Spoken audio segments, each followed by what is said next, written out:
Good morning, good afternoon, good evening, and good night, ladies and gentlemen, and all in between, and welcome back to part 10 of the Inquisitor path for the life and suffering of Sir Brante. So when we last left off, we declared ourselves a shield of the new faith, and we're continuing on now with that, studying in the Divine Seminary. So without further ado, we're 18 years of age, it is year 1136, chapter 3, the Black Book. Your studies at the seminary continue. You assist with the preparations for church holidays and study the accounts of the twins' lives and the sacred scriptures. The seminary sends some of its students on a pilgrimage to the holy sites of the empire to follow in the footsteps of one of the twins. A large group of these pilgrims returns from the seminary several weeks after your studies begin. Among the students in this group is a young woman who looks familiar. She holds her head high as her brown eyes, filled with wisdom and strength, study you attentively. She approaches you first. It is Jeanne. You met in the past by the silver tree in Anisot. Jeanne was but an acolyte at the temple by the tree at that time, but now she is an Eterna like you, almost ready to complete her studies.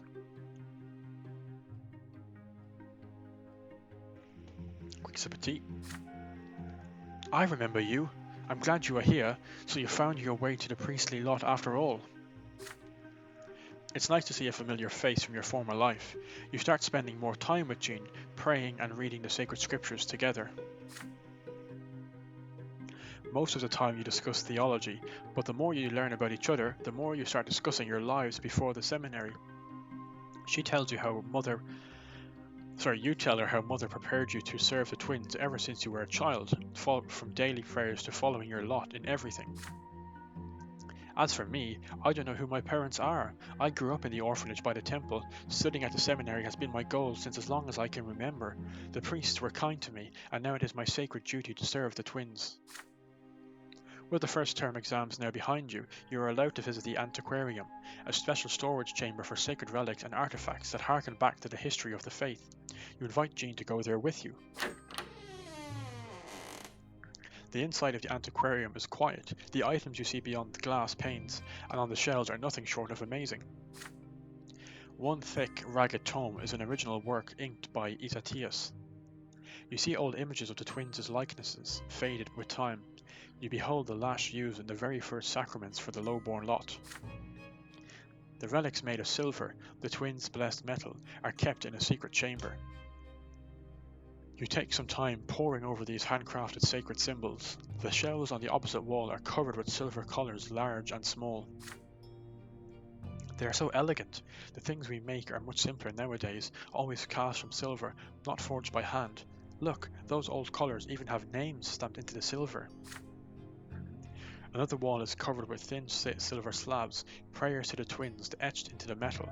After taking the priest's sacrament, any priest may use such a silver slab to call the gods' power down upon their foes and work wonders, even outside the temple grounds. Do you think these might be copies? Silver slabs disappear when they're used, don't they? Just imagine the temptation, working wonders anywhere just like that.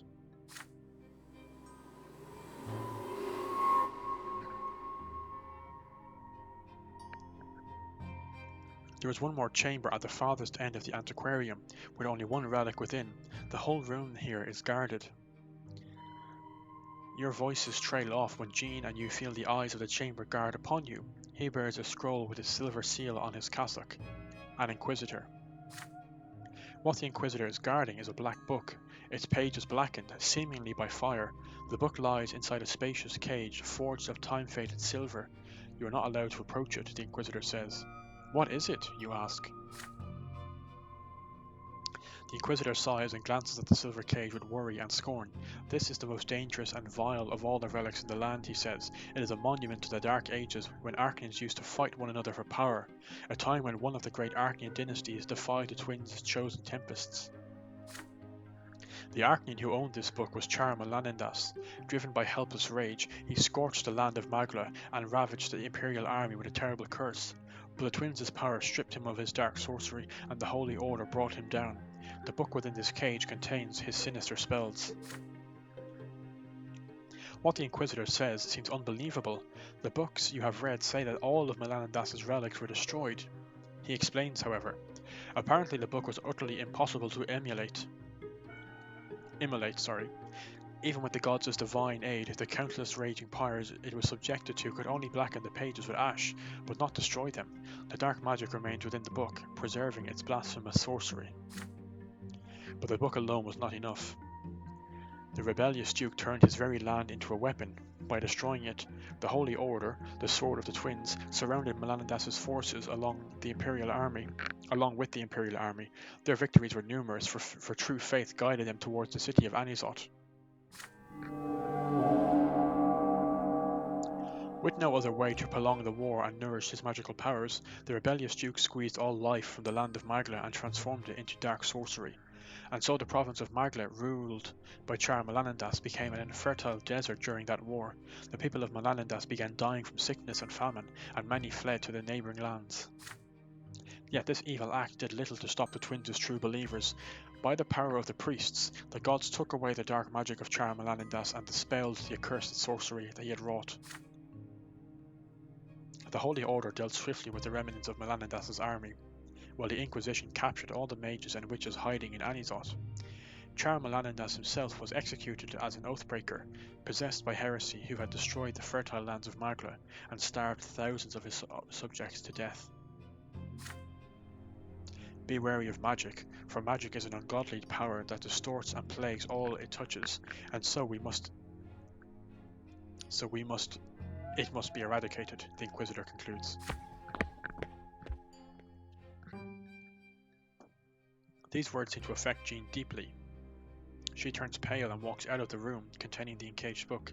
You thank the priest for his story and follow her. You find the poor girl sitting on a bench in the park by the temple, her face hidden in her arms. You lightly tap her on the shoulder and ask what is troubling her. When I came to Eterna, I wasn't alone, you know. I had a friend, almost a sister. Her name is Alice. I had one goal here, to serve the twins, but she wanted to be an actress. I argued against it, told her that acting was in defiance of her lot, but Alice wouldn't listen. She's performing in taverns now and in markets on holidays. I went to one of her performances once, just the other day in fact. And I saw her eyes glowing yellow. Every time her eyes flashed, the people would applaud her. She's not just defying the lot, she's using magic. Alice is practicing the dark arts, confounding people's minds with sorcery.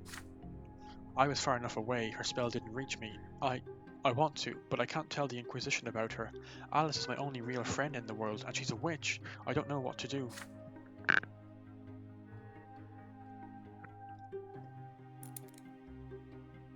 Jeanne's shoulders tremble with anxiety. Her brown eyes are red with tears as she looks at you, hoping for guidance that will save her from error. What do you tell Jeanne? We tell no one about Alice, which leads to Alice's rescue and scheming goes up. Jeanne becomes steadfast in her faith and we've joined the troop. That's interesting. We can inform the Inquisition, our valor goes up, Jeanne becomes a zealot, and Alice dies a true death. Wow. Or we can guide her friend onto the true path, which Alice's rescue goes forth, we get manipulation and Jeanne is wavering. And this is really interesting. This is where the choices are very important. I probably would have chosen guide your friend to the right path because, you know, my philosophy in this game is if it's an unlocked option, it's usually the best option. But that doesn't look like very good. I don't really care about manipulation, and Jeanne becomes wavering. We tell no one about Alice, we get scheming. Again, I don't care about scheming.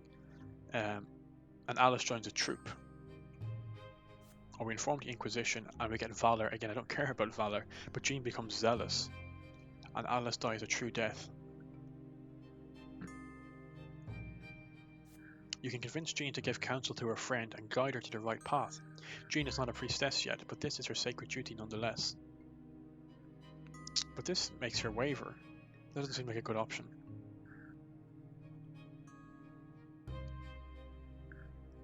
But should Alice die a true death? Is it her fault she has magic?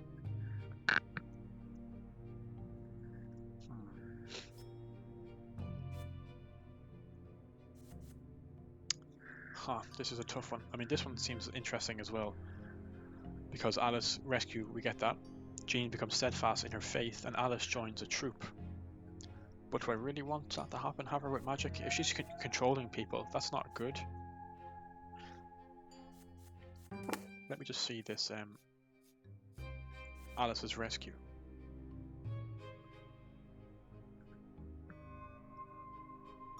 Saving her from an untimely death.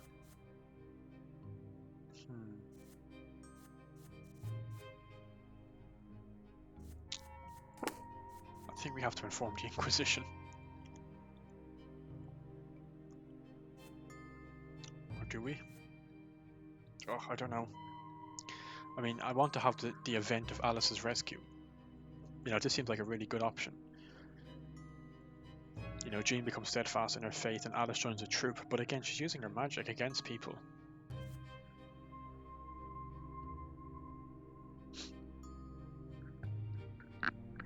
This also gives us Alice's rescue, but Jeanne, our relations are wavering. Why does that happen, actually? Like, you think that she's a good friend, so why would it be our relations suffer because I asked her to do that? That doesn't make any sense. A little bit confused by that one. Why would it waver?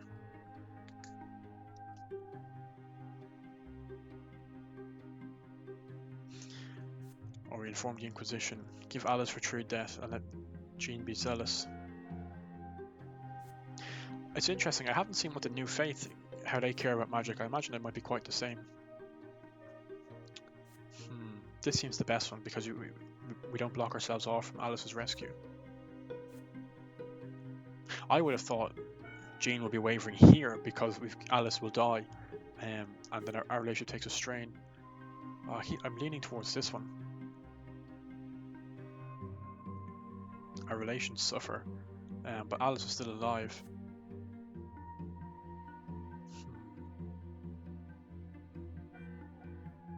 No, you know what? She's been using magic on people.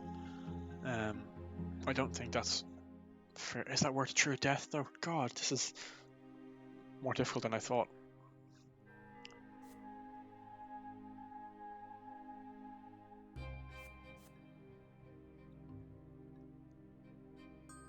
I still don't understand why this affects our friendships so much.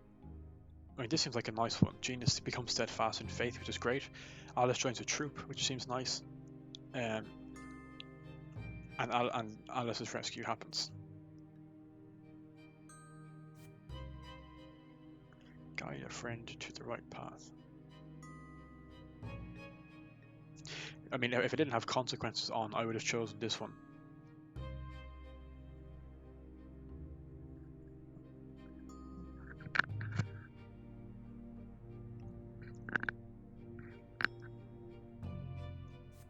Inform the Inquisition. No, we're going to inform the Inquisition. I learned him a noble play through that. I need to stick with. We're going all in here. She used her magic on people. She has to go. You get closer to Jeanne and speak to her calmly and confidently. The twins abhor all magic, you say, and so every mage or witch must wear a collar to keep temptation at bay and entrust their power, body, and life to the Inquisition. And should they refuse, you continue, then the witch must be purified by flame in the sacred ritual so that the earthly world can be purged of sorcerous blood. So says the decree of Emperor Eric Tempest II. You look straight at Jeanne as you say these words. Jeanne drops her arms from her face and straightens herself. You're right. I almost allowed my feelings of love to distort my mind, as well as my faith in the twins and the law. I need your help. I want to convince Alice to go to the Inquisition of her own volition. If she doesn't, they'll burn her for sure. You promise to help her. The following evening you go to the Three Jugs Tavern where Jeanne's friend Alice performs. The hall is full of people. Many of them are here to hear the Golden Voice, as she is known among her fans. The people around you appear carefree, chatting before the performance. Jeanne is nowhere to be seen. The performance should begin any minute, but it does not. Growing anxious, you walk backstage and catch the sound of a familiar voice. Don't make an even bigger mistake, please. You've got to understand. I just want to help you. You'll face eternal torment at the foot of the pillar if you don't change your mind. How do you not understand this? I am a witch, but it was never my choice. What choice do I have now? Be burned at the stake by the Inquisition, or become their mindless, collared puppet? All for a dubious chance to spend the hereafter on the peak? No, I want my life my way, here and now. I want to enjoy this world and all the gifts it gives. I want to make people happy and bring them joy. By twisting them and using magic. I don't think so, Alice. And if it costs me an eternity of bliss when it ends, then that's a price I'm willing to pay. But please, I'm begging you, do not take this life away from me. I have nothing else but this. It's the will of the twins, that I was made like this, Jeanne. No one can change it. Forgive me. I love you, but I will never accept what you're saying. Then forgive me too. You swing the door open and barge into the small dressing room. A luxuriously dressed young woman with golden hair looks at you in fear. Her eyes are glowing with golden light. Jeanne is held by two of the tavern's manservants. Their eyes are blank and emotionless. Get him! The two men let Jeanne go and lunge at you. One of them is holding a kitchen knife, the other is unarmed, but he reaches you first. He slugs you so hard your legs buckle and both of you roll out of the tiny room. His hands lock onto your throat. You punch him in the face again and again, but he does not seem to notice your blows at all. You stop punching and start rummaging around in search of something, anything. Your fingers clutch at the neck of an empty wine bottle. You strike. The bottle is sturdier than you thought. You strike again. The bottle is still in one piece, but the same cannot be said for your enemy's head. The blood is dripping from a fresh cut on your face. Slowly the man falls on top of you, now a heavy, immovable burden. You notice the other manservant out of the corner of your eye. He is coming towards you, his knife at the ready, no emotion in his soulless eyes. You are doing all you can to get out from under the heavy body, but to no avail. The blade rises over your face. And then the manservant stops. He squints and shakes his head as if awakening from a bad dream. The knife falls to the floor as he clutches his head and stumbles to the side. You finally manage to throw the defeated opponent off of yourself and get back on your feet. Jeanne is standing in the dressing room holding a brass jewellery box. Alice is at her feet, collapsed. Her arms splayed out and her head twisted unnaturally. The mess of golden hair is scattered across the floor, soaking in a small puddle of blood beneath her pretty head. Beneath her pretty head. I'm sure my head is pretty as well. This was a mistake. We should have told the Inquisition. My doubt nearly cost us our lives. I'm sorry for dragging you into this. A few days later, you see Jeanne accompanied by 3 Inquisitors. With them is Alice, bound in chains and locked in a silver collar. Jeanne nods as you pass them by. Jeanne becomes a zealot. Jeanne became merciless in her effort to stamp out all heresy. Oh dear, if I'm becoming a new faith, she won't like me. You head for the prayer room. 2 days ago, you and Jeanne had to fight for your lives. Was this waging war? Did you defy your lot? How will the younger judge you for your actions in the hereafter? What awaits you after your true death? Alice was burned at the stake by the Inquisition. Our valor went up a little bit, but still no good.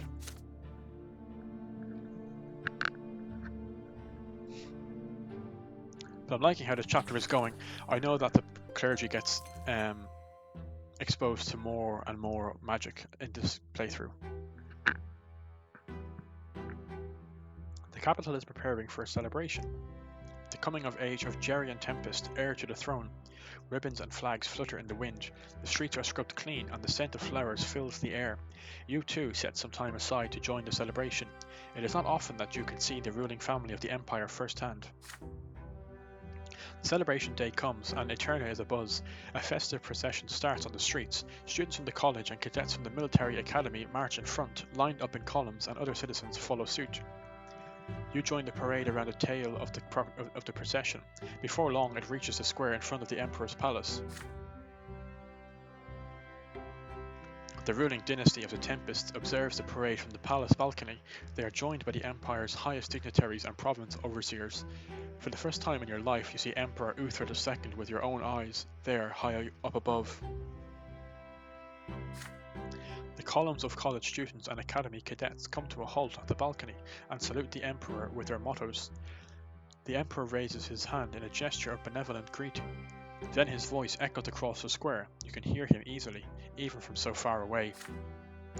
I accept your gratitude, my loyal subjects. Take pride as you wield your knowledge and valor in service of the Empire. All who are worthy will be ennobled by the mantle by my grace. The nobles to be cheer the Emperor's words, but then Archduke Monroe steps onto the balcony, and their jubilation gives way to murmurs of discontent. Everyone here remembers all too well how the ruler of Monia tried to shut down the college by force. Still, the Archduke is the de facto leader of the Arcanian gentry. He is a force to be reckoned with, even for the Emperor. Hail your Emperor, common folk! Be forever obedient and grateful for the good graces you do not deserve by birth. But then everyone grows silent. A young, slender Arcanian with a shy smile comes forth. There are whispers in the crowd. That's Prince Jeanne, heir to the throne, student of Cornelius, promise and hope of the common estate. To the left of Jeanne is his younger brother Flavius. He is baffled at the sight of the parade below, too young to process what he is seeing. May the twins be kind to you, my future subjects. I promise to repay you in kind and help you prosper in your loyal service to the Empire. Exalted by these words, the nobles to be roar as one. All hail Prince Jeanne! Another figure steps into view next to the heir. He is an Arcanian, elegantly dressed, and his mantle bears the Tempest colours. He raises his arms about to make a speech. Long live Prince Jeanne! Students of the college, cadets of the academy, time and again you have proven yourselves to the Empire by word and deed. Today is a day of great celebration, and in honour of Prince Jeanne, you must ask the Emperor to guarantee forever the right of distinguished common folk to be ennobled by the mantle, so ask now. The cadets and students freeze in hesitation. They exchange glances, unsure whether to follow the words of the Emperor's own brother. On the balcony high above, Prince Jeanne also remains still, listening to every reaction from the crowd. Archduke Monroe briskly steps into view once more. He takes several seconds to observe the crowd before he speaks. Imperial subjects, what the Emperor's brother wishes to say is that you must always remember that you owe your status to the Tempest dynasty. The Emperor accepts your gratitude and sends you off with his blessing. You may leave now. Commotion and murmurs spreads over the crowd as some of the nobles-to-be refuse to follow Archduke Monroe's order. There are shouts heard here and there. The law! We ask for the law! The academy officers and teachers of the college urge them to fall in line and resume the parade, but tension is rising. The crowd slowly grows enraged and unruly. An Imperial Guard cavalry regiment emerges from the palace. They start slowly advancing on the crowd, hands on their swords, pushing people out of the square. The commoners are now running left and right. You too have to move away. This quickly quells the commotion in the square and the cavalry withdraws. Emperor Uther II appears on the balcony again. Archduke Monroe stands by his side.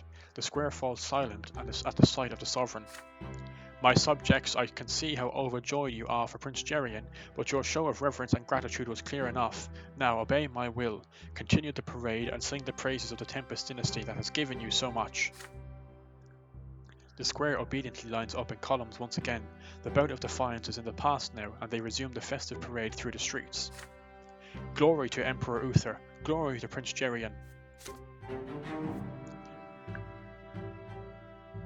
So interestingly, I think if I was a noble there, we could have pushed more for the commoners in power, but now the old nobility is getting closer and closer to being totally in control.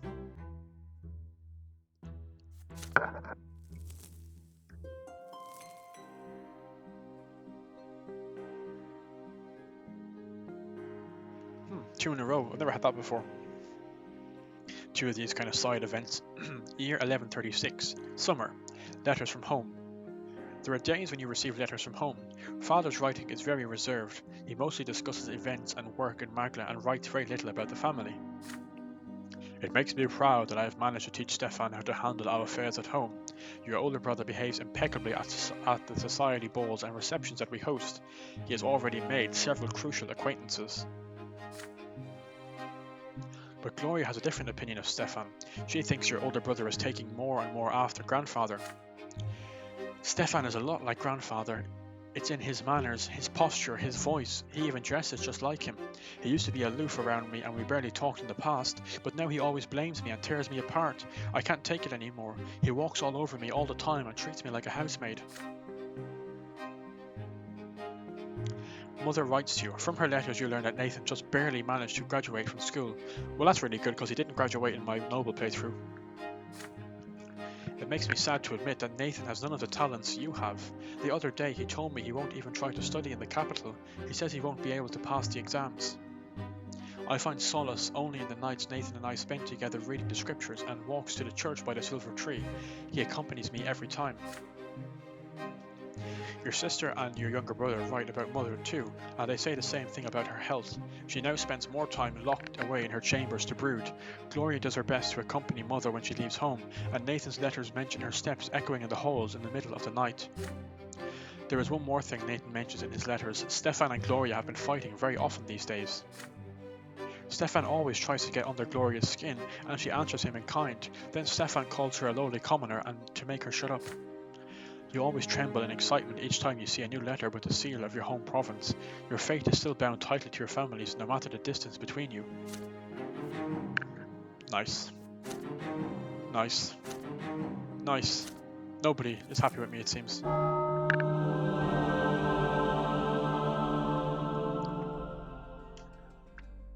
That's not good, particularly because in this playthrough I'm trying to make Unity a real focus. We'll finish on this. Chapter 3, Matters of Fate. The months fly by now. Every day at the seminary is filled with study and work. You are being trained to live by your new lot. There can be no rest from service to the twins. You are well acquainted with your instructors now, and with each passing day you come closer to being their equal. Each month, you and your class learn more about the sacred scriptures and the life and routine of the church, and how to guide others to live by their lots. You learn about the founding of the church and the 3 councils at which the twins' first disciples first established the dogmas of the faith. When the first council met, they pronounced that the twins' faith would be the only faith throughout the empire for all eternity, and the Tempest dynasty would rule by the land and by their will, for they were chosen by the gods. The first council also condemned all magic within the empire other than the wonders sent down by the twins themselves. The Inquisition was created to enforce the order established by the twins and cleanse all heresy and sorcery from hearts, minds, and bodies. Mages and witches were offered 2 choices. They could either accept the collar and reject their powers, or perish in the ritual of the purifying flame. When the second council met, the Holy Order was founded. It became the mighty sword wielded by the Church against its enemies. Nobles who sought to serve the twins with their arms formed the ranks of this order. When the third council met, the 2 books of Prophet Ezekiel and the accounts of the twins' own lives were deemed the sacred scriptures of the faith. It was then pronounced that no more councils would ever be convened, so that the foundations of the faith could never be warped. The main dogmas of the faith are the same for everyone. However, the seminary students prepare for the lot that lies ahead in different ways. Some of them study the scriptures, spending hours at the temple every day, attending every sermon and mastering the art of preaching. Jeanne often appears among their ranks. These preachers ardently follow the age-old traditions and dogmas, doing everything just as it was done hundreds of years ago. Others, you call them supplicants, rarely attend sermons, but spend plenty of time in prayer rooms and temples and by the altars. You know these supplicants are seeking the twins within themselves and looking for them in the signs and revelations they experience. There are still others who are never seen during sermons or in prayer rooms. You only see them during lessons, and when a lesson is over they cross the gate of the seminary and disappear into the city, often waking you up when they return in the small hours of the night. The secret society, you call these students, who are clearly united by a shared mystery. Oh, here we go now. Having to make a choice with this. There are only a handful of them. When they meet, they sit at the same table and speak in hushed whispers, falling silent if anyone tries to approach them. You have not joined any of these groups yourself. For now you spend your days and nights in study. Today is yet another ordinary day at the seminary. You sit in the common room reading a book when Jeanne approaches you. Why are you always alone with your books? You should learn from your elders and attend sermons if you hope to walk the path of a priest. We can go to the next sermon together if you wish. You promise to consider her offer. As priests, you will be bound by the lot to the will of the twins, not the will of your instructors. Still, the will of the twins is a mystery, and their revelations are ever involute. Come to think of it, learning from senior priests and studying their habits might be the best way to understand your lot. Lost in thought, you look at the enigmatic handful of students sitting in the faraway corner of the hall. What mystery are they hiding? What path have they chosen to walk? You need to decide what to do next. One way or another, Jeanne is right. Your books will never do your preaching for you. What to do now? You can join the preachers, giving us theology and Jeanne, and giving us max theology. We can search for the divine within ourselves, giving us willpower which we don't really need. Or we can infiltrate the secret society, giving us diplomacy and scheming and taking down our willpower.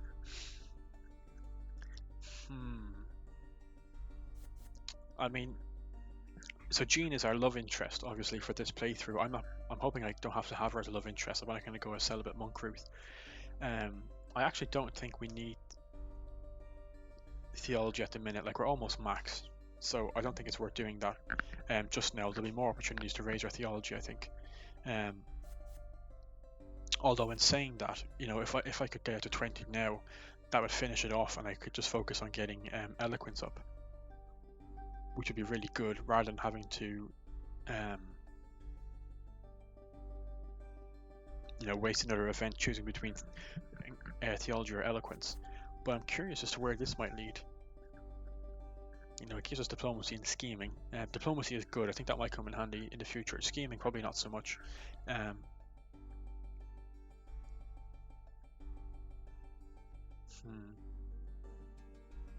I mean, I kind of want it, even though I'm not going to be the romantic interest for Jeanne, I kind of want to have our relationship to be quite good anyway.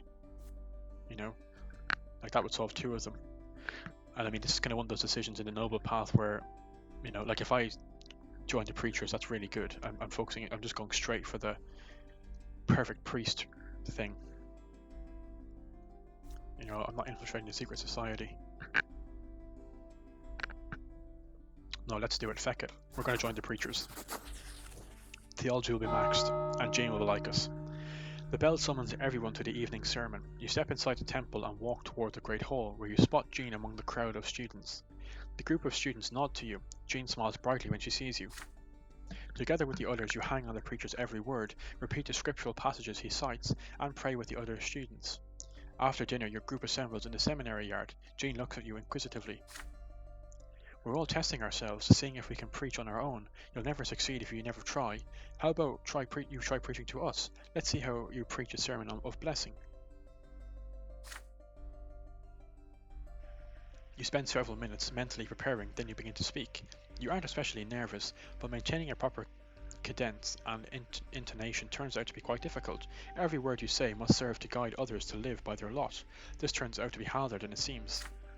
You describe your first encounter with the silver tree, how its majesty left an impression on you, how you later read about the same impression from many books written by others, how you realized the greatness of this gift from the twins to the people. Your congregation reacts with quiet approval. Your first sermon seems to have gone rather well. As the days go by, preaching to the crowd gets easier. You see the sermons at the temple in a different light now, taking note of the figures of speech, the changes in tone, the reactions from the congregation, writing down the priest's most crucial expressions. These realizations combine with everything else you have learned at the seminary, and together they coalesce into speeches and sermons that can inspire and motivate. In addition, as you learn to cite the sacred scriptures by heart, you see your memory improve and your thinking becoming more clear, becoming more regimented. Your words, thoughts, and actions become more pure, more sincere. At the same time, a strange feeling grows in you. Every day is a walk along the same path, a repetition of the same words. Each new sermon that you give seems to bind you more and more. Jeanne likes us, which is nice. But the problem is I made her into a zealot adherent of the old faith. Oh, that's a problem. I was afraid it would be the old faith. That's going to come back to bite us in the ass because I'm playing as a new faith priest. But anyway, we live and learn.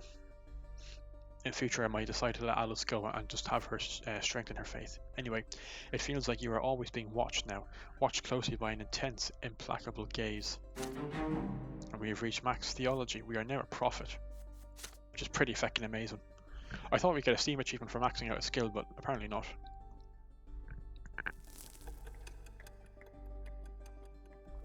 And youth pushes on. We're now 19. We're almost finished our time in the seminary. So we'll finish on this. Year 1137. Summer, the overseer of Magla.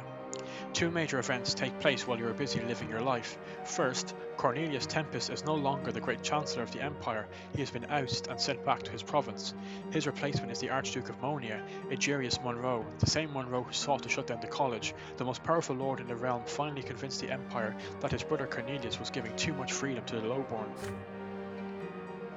Now the policies of the empire will be reversed. Many fear that the new great chancellor will destroy the imperial code of laws and other achievements of Cornelius. There are cautious rumours among the people. They say that the new great chancellor is going to revoke the right of the common lot to be ennobled by the mantle.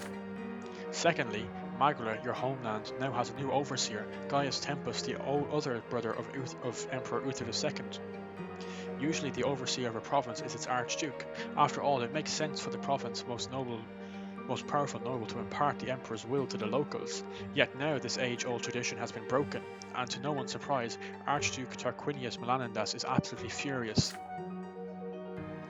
Gaius Tempus used to be the main supporter of his brother, former Chancellor Cornelius Tempus. The nobles at the emperor's court say this is a stratagem by the Archnian gentry who want Gaius removed from court affairs along with Cornelius. Either way, Gaius Tempus and Tarquinius Melanidas will be at each other's throats over the province. This does not bode well for their future. Only one thing is clear: Magdala, your home province, is about to face great changes. So peace has reigned, but the struggle for power continues.